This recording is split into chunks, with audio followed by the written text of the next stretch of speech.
Welcome back to the I Heard You When You Said podcast. The reason for my hesitation is because it glitched out on me for a second. Did you see that? I wasn't paying attention to that because I had something else on my mind. Okay, as is tradition. But today, if you're watching the video version, you're going to see a few new things here. One of which is the fact that we actually have a boom now. A boom, the arm that connects the mic to an anchor point. And you'll also notice I'm a little bit stuffy, so hang with us on that. It's getting better. It's way better than it was 2 days ago. And also, Stacy and I are going to pass the mic back and forth. So if you're watching this on video, you're just going to see us basically push this boom back and forth because we are this close. I ordered it last week, this close to each having our own professional-ish microphone, better than these microphones. By the way, if you want to start a podcast or if you need a microphone, we are selling our Blue. The company, the brand is called Blue.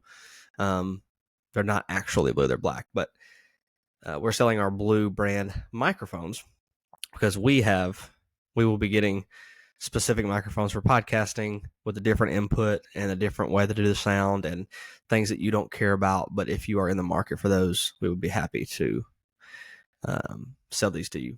But that being said, this is the fourth iteration of the Rules of Engagement series, where we talk about how we operate, how we want our clients to operate, how we want them to see the world, the perspective that we want them to have as they start to work with us. And we've talked about some of these rules so far, as in you only lose if you quit, curious, not judgmental. And there was one other one that I'm losing as of right now, but those are in our podcast feed. So you can go back and find those, wherever you listen to your podcast. So I'm going to hand it to Stacy, and so she can give you her update, and we can move forward. Do you know what I'm thinking? What?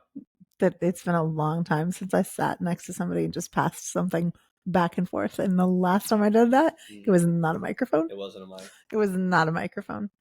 But what I'd really like, it was also not a weapon, is for you to show the people what you have in hand right now. Can you describe it to the people? So if you're not watching, you should be. But it is a special coffee cup with a pistol grip. It looks like the back side of a pistol, of a handgun. And on the front side is the actual coffee cup. And this is a Ted Hansen special, since we are operating out of Stacy's house.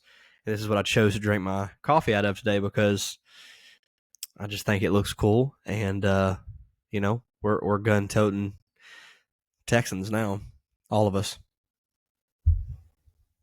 True statement. Do you want to know the story behind that coffee cup? Sure. So remember way back when, and a long time ago, when I had purple hair and I worked at a coffee shop, there's a cool guy named Sean, and Sean was my buddy. And Sean would come in all the time to talk to me. And Sean and Ted met, and they became friends. And Sean got that coffee cup for Ted. I don't even. It's a special moment. Shout out, Sean. Shout out to Sean. So before we take a deep dive into this episode, which is episode 20, by the way,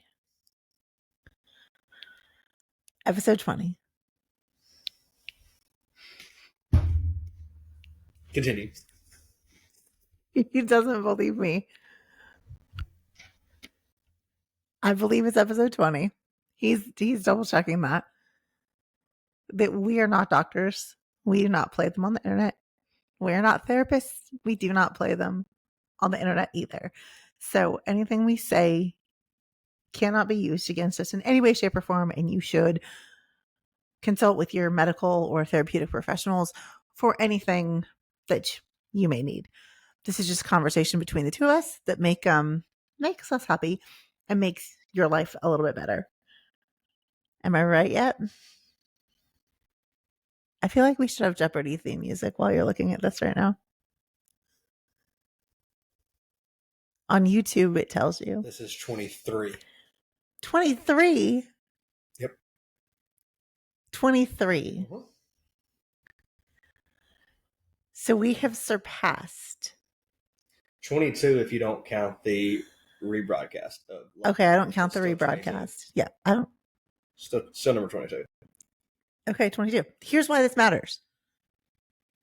Thank you for double checking me and showing me that we've done more work than we thought was possible. Do you remember the podcast that said only, 1% of people who do a podcast make it past 21 episodes? That's why it matters. That's why it matters. So. We'll look up a statistic and we'll back it up. Oh my gosh, she's looking up statistics. I'm actually not mad about that. That's one of my favorite things about you, is that you're like, wait, there's information we need? Hang tight. I'm going to go get that for you. So as we get into this, intention, awareness, execution, awareness is first, yes? Yes, awareness is first. Let's get into awareness. Is that you don't know what you don't know. And so that is going to be step one of why we're bringing attention to it, right? You don't know what you don't know.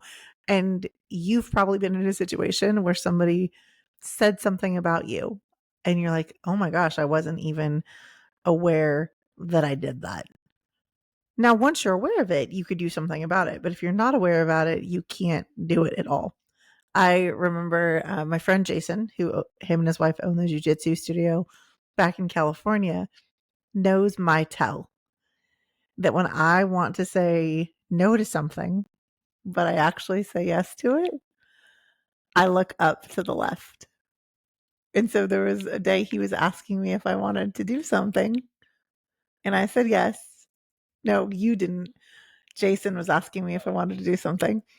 And I didn't really want to do it.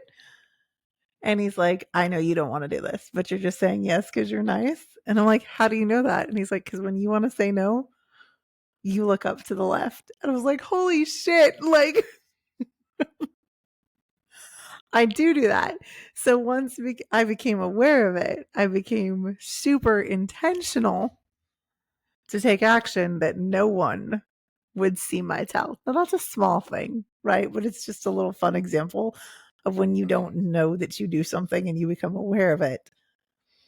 It becomes funny. I agree with that wholeheartedly. So let's get to this. Before we get into the meat and potatoes here, I want to get the statistics right on this. Okay. Of course. This is partly a cool look back for us and our listeners, and partly a wow, we should definitely keep going, right? Like, not that we weren't. I'm just saying, like, it's kind of a boost, right? 90% of podcasts don't get past 3 episodes. That's 1.8 million who quit. Of the 200,000 left, so I think they're, equating there's 2 million podcasts out there, roughly. Of the 200,000 left, 90% will quit after 20 episodes. That's another 180,000 gone. To be in the top 1% of podcasts in the world, you only need to publish 21 episodes of your podcast. So we're already in the top 1% of podcasts. Statistically, your competition is not the 2 million podcasts. It's the 20,000 podcasters who didn't quit. So that is where we're at today. You're now listening to the top 1% of podcasts in the market today. And whether we get to 300 people who listen to us, or 300,000 people who listen to us, or the 30 consistent downloads that we have on every episode, we don't even do it for the downloads. We pay attention to the statistics, and we try to upgrade everything that we do as just a natural part of being better at the things that we spend time doing. I mean, we spend at least an hour a week generally, so we spend somewhere between we spend a minimum of 6 hours a month doing this, if you include the editing, the advertising, the, clipping it up and making sound bites and all that kind of stuff. So if we're going to spend 6 hours a month doing anything, right, we're going to naturally make it better, but not because we want to get more downloads necessarily, just because we have stuff to share and we think it matters. And if there's people who want to listen to it, then that's cool. And if there's people who don't, then that's cool too, right? That's why there's, 2 million out there and 20,000 that have consistent episodes. Plenty of things to pick from. But the concept today, awareness, intention, and execution, or action interchangeably with execution. It is not only one of our rules of engagement, but it is our central tenet for how we frame the application of behavior change to our clients. So, for example, when we say we want you to be able to drink more water, all right, let's take something super simple. Okay, we can put that through the awareness, intention, execution framework and come up with a actionable plan, a tactical application to actually get that thing done. So first of all, it starts with measuring the amount of water you're currently drinking. That's how you raise awareness, right? Or we just have a conversation to say, do you know how much water you're drinking? Intention would be, okay, I'm drinking 60 ounces. My intention is to drink 80 ounces tomorrow. Okay. So now we come up with a little bit of we work it backwards, right? Okay. Well, if we need to drink 20 more ounces, then how many more cups do you have to fill up, or water bottles do you have to drink, whatever it is? And then the action part is like going and doing it, right? And that the action part may actually involve some type of trigger of thought to go setting it out, making it obvious, or having a timer on your phone, or a sticky note on your desk, or something like that. That's the action part may have other layers to it, but the action is essentially doing the thing that you set the intention about. So it's very simple: awareness, intention, execution, and that framework can be applied to pretty much anything that you want to get better at, anything you want to practice. So here's my question. How do you become aware of something that you're not aware of yet? One, simple. Become our client. I mean, that's kind of a simple answer. Have some adults in your life with a whole lot. Well, here's the truth of the matter. And we can talk about, we're not making this a marriage episode. We're not talking about our marriages. Of our spouses who are abundantly aware of all of our shortcomings and are not, sparse in letting us know. Vice versa. And vice versa. We're aware of everything. That when you're looking to be better at something, to have a party who is invested and you've invested in to make yourself better, to see the things you don't see, kind of like your blind spots, is really important. Like outside of it's not a shameless plug. I mean, we don't talk about the things that we do well, very well. So when you took a second to say, hey, we're in that 1%, we do not ever stop and look at each other and be like, dang, we did a good job. We really avoid that at all costs. If you guys want to know something that Justin and I are abundantly aware of, is that we do not receive compliments well, especially from each other. So we just take the intention to avoid them, which is our action. We're not trying to be better about it all the time. Our action is not to give them in the first place, because we don't. Neither one of us like to accept them. Our action is to make a compliment seem like not an obvious compliment. It's really hard work. It's like try to make you feel partly bad about yourself, but it's actually a compliment.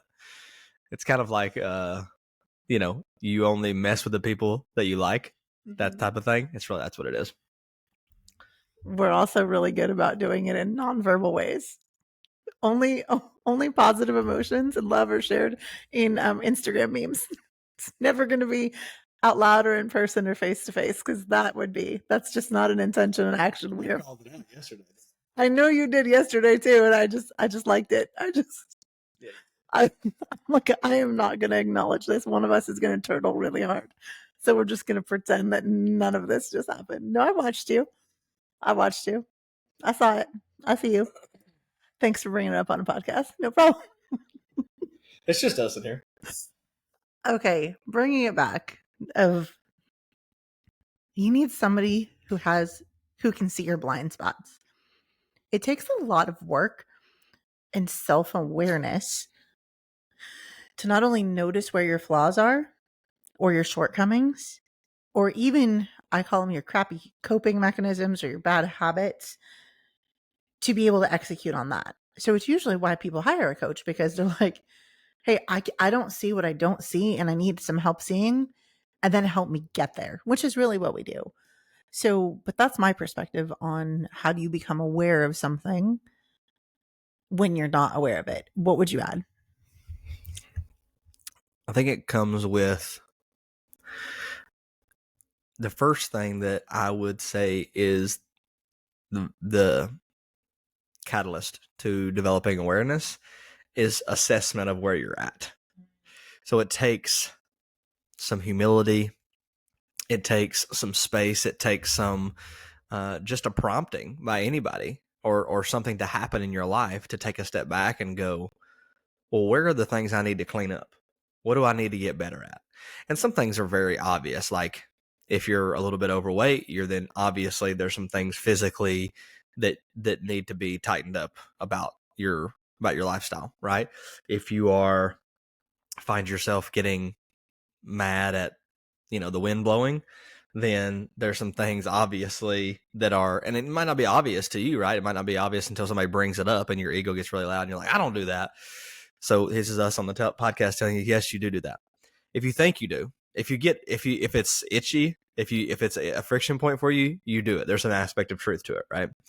So it's just that level of assessment of yourself, as unbiased as you can be. Naturally, we judge ourselves just like we judge other people, is to try to be as, non-judgmental, but noticing as possible to go like, what are the things that I probably say, do, or feel that aren't helpful, right? And helpful could be anything that is not, or anything that puts you closer to where you want to be in life, whether that's a figure of income, that's a relationship status, that's a career aspiration, that's a physical feat, that's a mental feat, that's a, whatever. So if it's not helpful, okay, well, that assessment is going to provide you with at least a low level of awareness, like, ooh, I don't really do that too well. And then that might be where you leave it. You want to try to improve, but at least at the very least, you had the wherewithal to notice it. Because I would think that that's not, that's the whole point of like something like therapy, is really, it's a big, like, to get you to change your behavior, the first thing you have to do is get challenged on your perspective. Because if you don't get challenged on your perspective, then you don't notice the things that need to change, or they're not not important enough to you to go through this framework. Okay, now that I know, right? Let's say that you weren't in therapy and you were like, okay, now that I know, I get pissed off when we talk about finances, whatever, right? Then going into that situation next time, maybe I set up some thresholds. Like, hey, if we can't figure out whatever it is that we're going to talk about in 10 minutes, I'm probably going to start to get upset after that point in time. Not because of anything in particular. I just noticed that's a pattern. And so I'm going to set an intention now that after 10 minutes, we at least take a break, right? Something very simple. And again, I'm just giving like a random example because a lot of, spouses and stuff, they argue, financials are kind of like the number one thing that people argue about. Yeah. Stacey's got to take a call real quick. But the point of awareness, intention, and execution is not to judge, not to be so self-aware that you can point out all of your flaws, that you can just ruthlessly pick yourself apart. It really is for you to be able to go, what are the things that I have been either ignorant to, meaning didn't see them at all, or I've been unwilling to work on in the recent past that are now coming to a head. Like now there's a point in which I'm either backsliding because I haven't addressed it, or it's built up to the point where I can no longer go forward if I don't change something about this situation. So that to me is the level of awareness that we're trying to cultivate is, okay, what can I be aware of that I can do something about, like that I can start to change, manipulate, influence right now, so that in 1 month, 3 months, 6 months, a year, 6 years, that I look back on the situation and go, man, I'm glad I started working on it then, because it was really hard at the beginning, but now I'm getting used to working on it. So that's the awareness piece that I think is helpful. Again, not over awareness of like, oh my gosh, I am such a shithead, right? Like I have so many things wrong with me that I cannot possibly work on it all at once. Okay, we could all say that if you get down into the nitty gritty of like really judging yourself. That's not the point. The point is to go, what am I willing to work on right now? And most of the time, those things are going to be things that are super obvious to you. So, like your physical appearance, your financial situation, the amount of time that you spend on your phone, like, I don't know, it's like things that your awareness has been raised on it, or something that you've had in the back of your mind that's like been nagging at you for a little time or a long time, that you're just now like, you know what? Today's the day. Today's the day I take that awareness, create an intention, and go execute on that intention. Okay, so let's make it personal for a second. I'll go first. About awareness is that we know, and we become abundantly aware, that I can override and execute in just about every situation at a detriment to myself and put other people first. So if we're going to talk about how we do this, is that a physical pain stimulus made me in an injury more aware of the intention and action I needed to take to correct that behavior in myself. Now, the hard part about that is for me, is me being able to override and execute is a benefit to a lot of people. A lot of people, except myself. So now as I've become aware, like, hey, you can do this. This is not good for you. But it's also the thing that you're praised for and complimented on the most, that give it to Stacy. Stacy can get it done. You're not going to find somebody who won't advocate harder or work harder, but it came with a cost. So now that we have this elbow injury, it was not new. This is something that showed up 4 years ago, that not in the elbow, but in the shoulder and back as a stress response, that I was aware enough and made intention enough to change my life pretty radically, that has showed up again, that goes, you've done the work, but you're not done yet. So in being aware of this, like, hey, you've overridden and executed this pain response since February, you know this is your go-to. What are you going to do differently? Is I put things in place. I hired a professional to go to the root.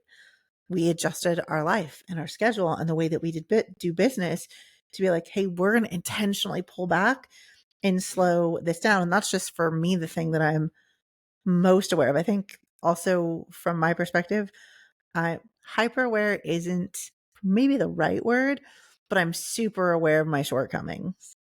And because I don't like to be controlled by anything, especially my weaknesses, I can't work on them all at once. But when somebody else notices them, it is, depending on what it is, it becomes a little bit itchy, because I'm like, I know, and I can't get to that right now because this is a priority. So what's something for you right now that you're super aware of and like looking to course correct? I knew that was coming, so I had to think about it for a minute, because in small ways, I work to inundate, maybe the wrong word, but I work to immerse myself in the areas where I want to get better in, so that really, I mean, you can't help but raise your level of like getting better. Like you can't, your level of whatever, like go from level 1 to level 2 father, or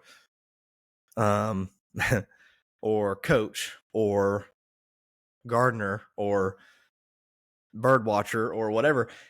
When you inundate yourself, that's why, like, the people, your 5 people you hang around the most, or you're the average of those people, that you can't help but get better when you inundate yourself with those things, right? And so well, one of these things is being around you. This is a compliment. Okay, this is a compliment, but it's also partly me carrying the things that you point out to me with me when I go home. Now, I understand that like my home is just literally right down the road, and we do a lot of things together. But it's the point that I'm getting to is my communication with Paige is one of the things that I've been super aware of for probably the past 4 months at least, right? Um, because I've started to understand like, oh, like we were literally just talking about this at lunch, right? I've started to understand about myself that like, oh, you don't receive uh the intention of her communication because she communicates the way that she understands things and you communicate the way that you understand things. Whereas if you want to talk about like people usually use this example as like speaking people's love language is like she want to what does she need to feel like she's cared for and appreciated and loved? And what do I need to feel like I'm cared for, appreciated, and loved? That's just the example that I'm giving. What I'm actually talking about here is she speaks to me as she would want someone to speak to her, and vice versa, right? I speak to her as I would want someone to speak to me. I'm a very much more specific person to probably a fault to some degree. Whereas, like, I need you to specifically tell me what you want me to do with as little ambiguity as possible because I don't want to not do something that you wanted done, right? That's my intention. My intention is uh, getting things right. Whereas sometimes the communication comes across to me as a little bit vague. So I ask questions and those questions get kind of discouraged. And so to me, going back to awareness, intention, execution, is to me, my awareness has been so heightened by you challenging me with some questions and you giving me some other perspectives to go like, hey, because it happens with you as well, not just, I mean, like you're my work wife. So like it happens with you as well as like you ask me to do something and you're like, and I'll ask you a question and you're like, I wasn't getting to the point. I was just talking about this, but not asking you a question. Cause I'll ask you sometimes like, is there a question in that? Do you want me to do something? Is there something that I can help you with? Like whatever. And you're like, oh yeah, it's this, this, and this. And that it's a little bit more nonchalant in that way, but it's raised my awareness of like, okay, you need to slow down what you're thinking about and really try to listen because you might not get a specific question, but you might be expected to do something that didn't have a specific question on the back end of it. That's me trying to adapt to other communication styles, right? And that's my intention. My intention is to listen closely and try to take action on whatever I believe the interpretation to be with as minimal questions as possible. Now, is that a good thing, a bad thing? That's not for me to judge, but the flip side of that coin is how do I give communication back in a way that is better received for the person who I'm giving it to. So we could let's talk about, the flush group that we're going to run. We could talk about that 10 different ways to 10 different people because there's people who come up from all perspectives. There's people who are already medical professionals and wondering like, why is this even necessary? There's people who don't know anything about health and fitness and all they know that, inflammation bad type thing. And there are some people in the middle who are like, hey, I've lost weight before. I've, done fitness programs before. So, why is this necessary or what's the benefit of this? And so being able to explain that in the way that people comprehend and are able to take action with, that's the awareness that that's the intention that I've been trying to develop as my awareness has been increasing the last, let's say 4, 5, 6 months. I will say that's the benefit of us being together. Like, and this is where I'm going to take this for you guys who are listening. If you don't have people in your life that you can receive feedback from, like itchy feedback, like the things you don't want said out loud, if you don't have those people in your life, then you are not set up to succeed. Like there has to be at least one person in your life that has enough access and knowledge of you and you really see each other, like, without saying it kind of lame, like on a soul level with no intent to hurt each other, but you could if you wanted to. to go like, hey, I see this about you and I'm telling you this because I love you. I'm not telling you this because I want to make you feel bad about yourself, but I notice that you do A, B, C, D, E, F, and G, then your likelihood to be successful in any area of life is diminished. We all think that we're right. And we've talked about it before. Feeling right feels a lot like, wait, how do we say it? Feeling right feels a lot like being wrong until you're wrong and it doesn't feel like being right anymore. But when you're right, it feels right until you're wrong about it. And we are all fulfilled with our own self delusions of stories that we believe about ourselves, that some might be accurate, some might not. And so when you have somebody who can look at your blind spots and go, careful, we have a joke that in the past, when I was having some disagreements with my husband, or it really could be anyone, it just happens in the close proximity because there's more things we discuss, is that I have a hard time not walking back into a room and continuing a conversation. This is Stacy's version of lawyering up, which we just became super aware of even in conversations this week, of why I feel the need to explain myself to the level that I do, is that if you don't have someone who goes, careful, you're about to make that mistake again, then having intention or even execution on that is going to be really hard. So this is going to be your call to take inventory of who you surround yourself with. If you're a bunch around, your friends are superficial and you don't have any intimate, deep, close friendships, I'm going to question as to why. Being unaware is a beautiful thing. I wish I could be naive. I wish I couldn't see all that I see and know all that I know. I would love some days a little less awareness of myself and just the world in general, because we've talked about it. It's really hard for me to turn it off. So if you don't have those relationships, one, I'd say take inventory. If you do have one friend and you're like, I don't know, I've been hurt before, I'm going to say take the risk. Like, I'm super thankful for, I've got 3 people who can call me out on all of my shit at any time. And if those 3 people, and Justin is one of them, would say anything, I know his intent. I know your intent is for my betterment. Even no matter how much it hurts me, you're going to be like, okay, I'm going to tell you this. It might suck. And that we do really well, actually. That we are not itchy about at all. We can do that piece really well. That you need those people to be able to see long-term success in any change that you are trying to make on any level. You make it harder for yourself to not have those people in your life. That wasn't where I was planning to go with this, but it just showed up. I was like, those friendships are a big deal, probably because we talked about the reel I sent you yesterday, talking about different levels of friendship, and it got me thinking about it again. There was this study on, and maybe I'll find the podcast and we can share it somewhere. We'll talk about it more in depth on the podcast, of the most fulfilling lives that people had were based on friendships of virtue, of people having no other intent but to be seen and see you with nothing else attached. Well, to do that means that you can say the hard things and the good things, which brings awareness that other levels of friendship don't have. Yeah, I agree with that.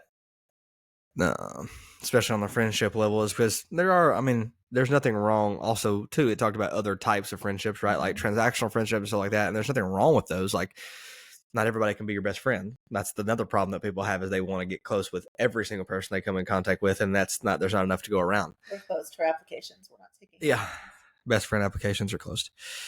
But that being said, once you listen to this podcast, your first response, or one of your first response, will likely be hyper awareness, which is like, oh my gosh, everything that I do is not the way that I want it to be, right? Like, I don't have close friends, or, I'm hyper aware that like I'm not in the shape I want to be in, or I don't make as much money or whatever. And that's exactly why we have coping mechanism. That's exactly why we scroll social media to distract ourselves, or for people, and most people in your situation, if they have the level of awareness that you have, like you said, I wish I was a little bit more naive sometimes, right? Most of those people alter their mind in some way, shape, or form, drugs, alcohol, things of that nature. Like I've known plenty of like super high IQ people who use drugs to get out of their own head because they're literally so smart that it hurts them as a human being because they're so smart.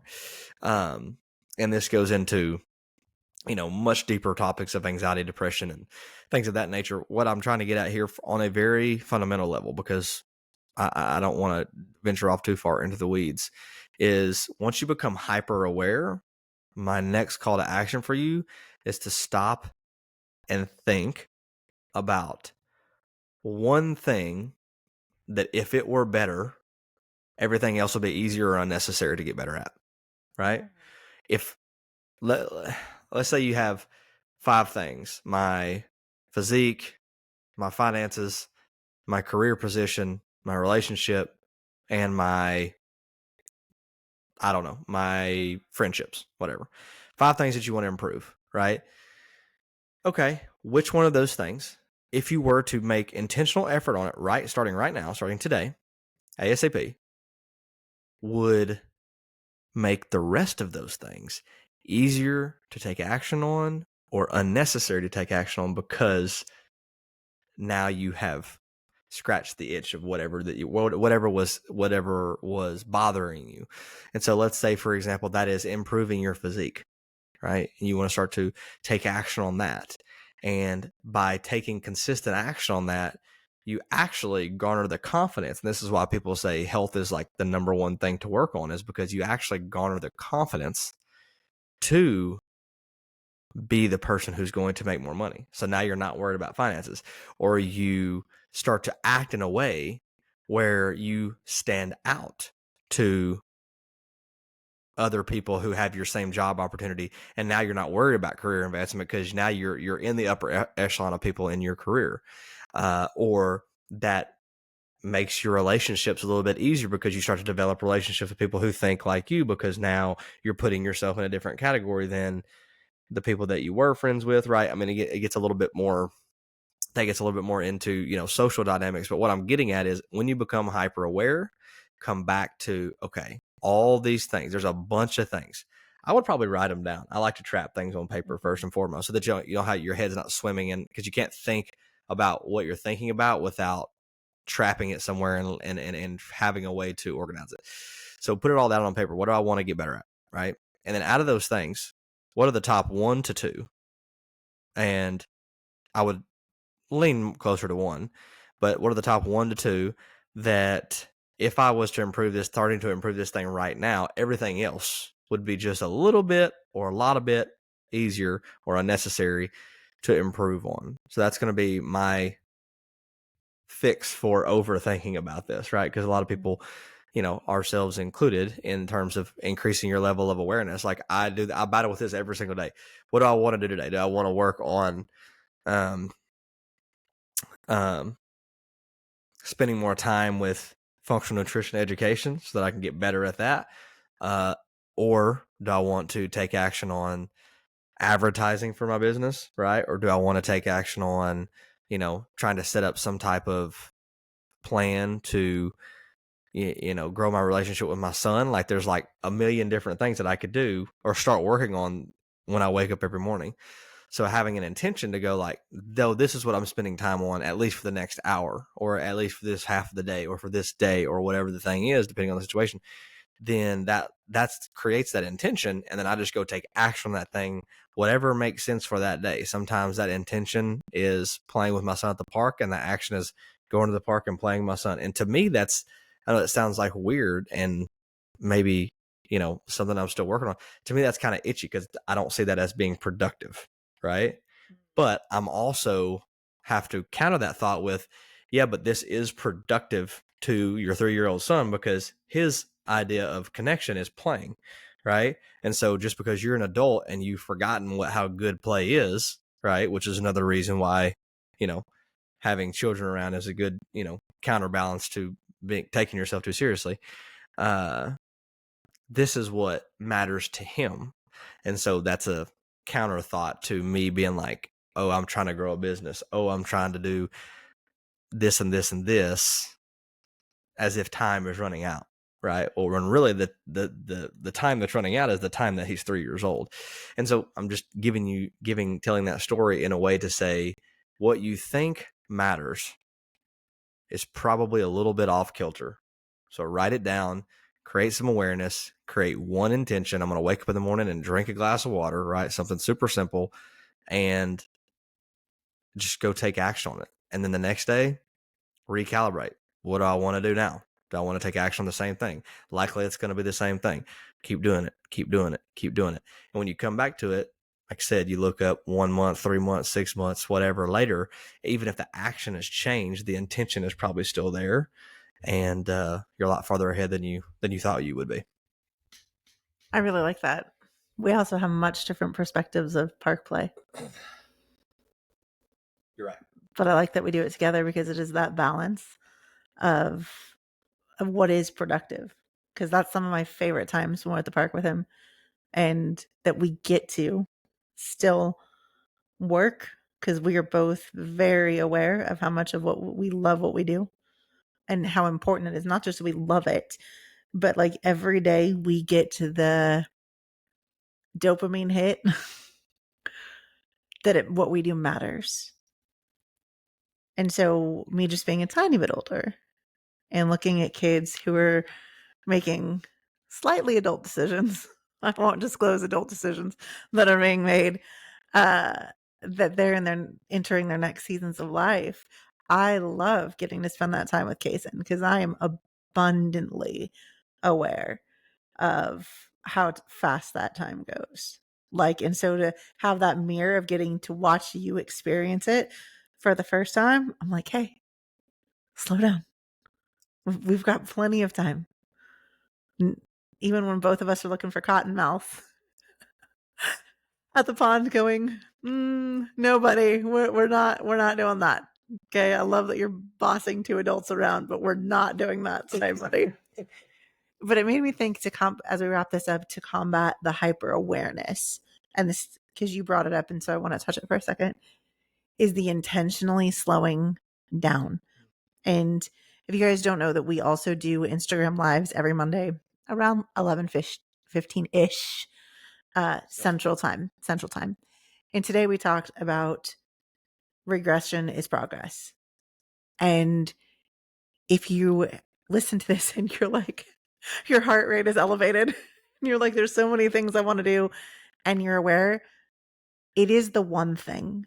And when you start to become aware just of one thing, you focus on the one thing, whether you write it on paper, capture it, or you tell a friend, and we'll just go with water because it's simple. When you get consistent on that, that's when you add the next thing. Where you'll see your downfall is if you become aware of like 5 things and you want to do all of them now. Because I watch us struggle with this. I don't know why, but I was looking, I think, through some of our content of all the things that we said we were starting in January. Yeah. What new things have we done? And so as we wrap this up, this is our full disclosure of what we are not still doing that we said that we were doing in January, because we are aware that our intention is to do a lot of things.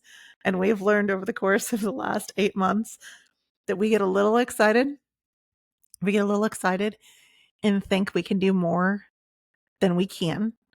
And I think we've done a really good job, especially since being side by side here, of pulling back and becoming super focused in the effort that we want to go. And we've seen so much more fruit of that than everything that we had done previously. So in closing, what we are currently not doing that we said we were doing in January, I haven't touched the piano other than moving it into this house in maybe 4 months. In January, you were playing the guitar 10 minutes a day. If you just touched it, it was enough. If you touched it, it was enough. I'm going to give you the mic here a second. we also, which might make people cry, it might make people cry. We're not doing jujitsu for the foreseeable future. That could be a whole different episode of how we got there, because we'll drop that here and you guys can go, and we know you liked the reels. We know you like the reels. We're not completely, we have some things in mind how we can drill together, but for what we want and where we're going, we are laying that down for the foreseeable future. Yes, is that true? That's true. I'm trying to think of what else we said we were doing in January, but haven't. But those are the two things that came to mind. That's about all I can think of too. And I look at my guitar literally is sitting in the corner of my room. Like I look at it every day before it's on my side of the bed. So I look at it every day before I go to sleep and like throughout the day or whatever. And it's a constant reminder. I even get like reminders on my phone from the Adams app to download. And, you know, I even invested in a guitar learning app or whatever. So, you know, I'm acutely aware of the fact that I am not currently practicing the guitar, and I wrestle with it. Here's what I'll say as a point here: you're going to wrestle with the things that you have to put down. You're going to wrestle with those things. The jiu-jitsu thing, we both wrestled with it for a while, and it cost us more money and more mental brain power to wrestle with it and figure out how to fit into the schedule. And if we would have been us giving advice to ourselves, we would have been like, you're dumb. Just stop doing it. It's not going anywhere. You can pick it back up, right? Like like stop. And so you're going to have to wrestle with the things you're like, I really just don't have time. I really don't have the space, the time, the bandwidth, the whatever, the finance for that right now. I just don't. And that's okay, right? You can mourn that loss a little bit. Like, man, I really miss, you know, getting after on the mat, right? Or, man, I really miss the satisfaction of learning a new note on the guitar, or, you know, whatever the thing is. And you're going to have to wrestle with that stuff for a little bit. And you may have to, you know, you may find with professional help in either the health or the mental or the finances or whatever, that there's going to be some, I mean, nothing changes if nothing changes. So you're going to have to change something that's actually going to make a difference in your life. And that's where we got ruthlessly specific with what we do have time, energy, money for, and what we don't. And we're pouring what we would have poured into jiu-jitsu or learning an instrument or whatever the goal might have been, into understanding our relationships better, into improving the lives of our clients, and to making our systems better and our business better for the purposes of being able to go back and do those things in 2 years or 4 years or 5 years. And again, I'm not saying it's going to be 5 years till we roll jiu-jitsu. I'm just saying in the long run. And so as a closing thought, if you really want to get better at seeing the areas of your life that could be improved and learning from people who have gone there before, you need to get you a friend who's anywhere between 10 to 20 years older than you, preferably who is into the same things as you are. And if they can live like within, 10 to 15 minute drive, that's bonus points that you consistently interact with, and they will be able to provide a perspective for you. And you want your life to somewhat mirror, the outcomes of their life, and they want to help improve you and vice versa, right? You need to get you a little bit of a mentor friend combination. And if you can make money together, that's like double cherry whipped cream on top, right? That would be the shortcut to this whole entire process. That's what I'm telling you. Now, if you can't swing that, that's okay. Not everybody can have someone who gives them, park perspective, we'll call it. Park perspective. So, as we sign off, my final word is, remember, awareness, intention, execution. If you don't know what to do, think of that framework. Think of, now that I'm aware, what is my level of awareness and what intention do I need to create around that, right? If there is a need to create the intention might be, I want to avoid that right now. Our awareness is, I don't have time to go to jiu-jitsu. I don't have time to do, I refuse to make time. I refuse to make time for that right now. And my intention, so my action is cancel the membership. Don't even put it in my calendar. and now I'm done with that, and now I'm moving on to something else. So that would be my reminder to you as we wind this episode down. What's your kind of final word on that, Stacey? My final word. One, I'm going to say thank you. I'm going to say thank you. You're welcome. I'll give my perspective on the next podcast of, I don't have anybody 10 to 20 years older than me. I have somebody 20 years younger than me that I didn't want to be friends with, that is now my best friend and business partner. And it's not 10 to 15 minutes, it's 10 to 15 steps. And I wouldn't want it any different. I'm so thankful we get to. It's a pretty high bar that we set for the rest of y'all. So and we didn't shoot for it. So we can kind of tell you how to replicate it, but it might be unicorn status. I'll add this. What would it look like if it were easy? Like you heard Justin talk about it earlier in the episode of what's the one thing you could change that makes everything easier. We realize that we work really hard and we can make a lot of things happen. And one of the biggest pivots we made is, what would this look like if it were easier? And we said no to everything that wasn't that. The reason that this works so well between you and I is our priorities are in alignment and our values are in alignment. So it makes everything we do easy. Not that we don't do hard things, but we do hard things easily together, like personally, business wise, all of that. That if it's not easy, then you have to go, well, why is that? Are you standing in your own way? Like, are you the bottleneck? Are there relationships that need to change? Are there behaviors that need to change? And that's where you could start to ask yourself the questions that lead to that awareness. But if you're trying really hard and just banging your head against a wall going, why isn't this wall moving? Well, you could be a bulldozer and you're going to pay for that later. you can knock down some walls. You can steamroll and do it well until you can't. So that would be what I would add to it. This is I really love this conversation. Yeah, that's a great one. It's a great one. So, until next time, just remember, you can't do everything all at once. But you can do one thing really, really well if you put your mind to it.